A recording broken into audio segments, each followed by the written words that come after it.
Panel, Chuck Rocha. He formerly served as a senior advisor on Bernie Sanders' 2016 and 2020 presidential campaigns, and Mara Gillespie served as an advisor to former House Speaker John Boehner and former Congressman Adam Kinzinger. As you can see, they are both joining me from New York. So give my regards to Broadway. Mara, let me start with you. Even the president acknowledged this week that it's possible, he said, and I'm quoting him, that Vladimir Putin might be slow-walking the talks on ending the war with Ukraine. The momentum that the White House was so insistent was building a week ago seems to have dissipated. Absolutely, and I'm glad that the president's recognizing that. It's taken a little longer than I would have probably hoped for him to realize that the partner he should be working with is not Putin. Despite his affinity for him, it's become a real problem for the Republican Party because it's not what we've long stood for.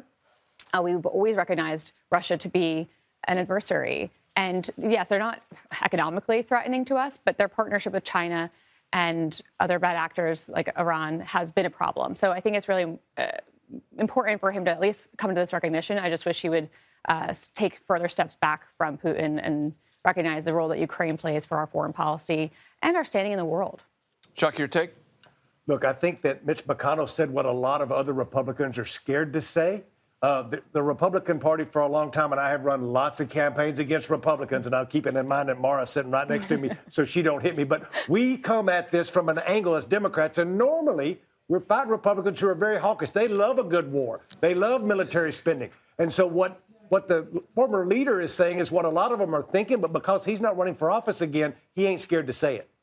Chuck, I want to read to you something that crossed our attention from Politico about Democrats and the aftermath, the continuing sober aftermath of the 2024 election. Quote, "It's been months since Democrats suffered a devastating defeat at the polls. For all the talk about the party's need for change, few seem actually willing to make the leap." True? True, but also there's a glimmer of hope. True that a lot of the things in the party are staying the same, mainly consultants and folks in power, which is hard to move them out of. But I do see something happening. I'll draw everybody's attention to Pennsylvania and a state Senate special election just 3 days ago in a district that Trump won by 15 points. A Democrat won that in Lancaster County, which is the first time a Democrat represents that county since 1889. This is the old thing that Carville's talking about. Do you want to sit back and just let him blow up, or do we do that and do something different? That's what I think Democrats need to learn from this. The name checking there, James Carville, ladies and gentlemen. Right. Diagnose for us, Chuck, while I have you, the Wisconsin Supreme Court race and the two special elections in Florida.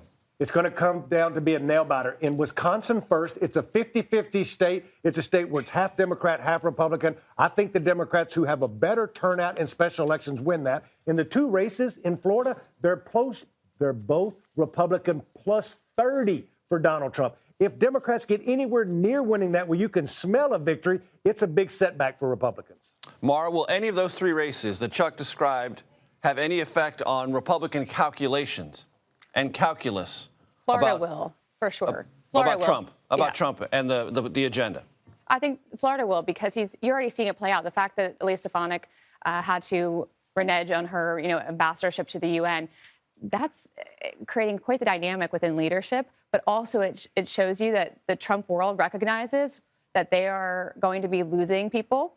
They know that if the economic situation does not improve, voters are not going to continue to support him. And they know that the tariffs that he has been calling for will at first and immediately cause pains in the economic department for people as far as voters and their cost of grocery, cost of living. And so recognizing that he has about a year and change to get his agenda across the finish line, and he can't afford to lose any seats in the House or the Senate.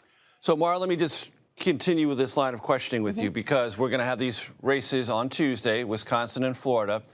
And as that happens, House Republicans, Senate Republicans really are going to need to roll up their sleeves to get in negotiations about what tax cuts do you include, what budget cuts do you impose, and how do you put all that together with votes and politics.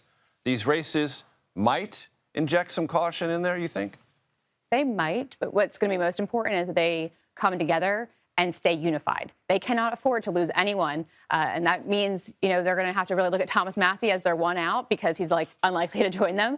But they're going to have to stay unified, stay together, and not, again, they cannot afford one or two defections here. They're really going to have to come together and find a solution that they all can agree upon to get across the finish line.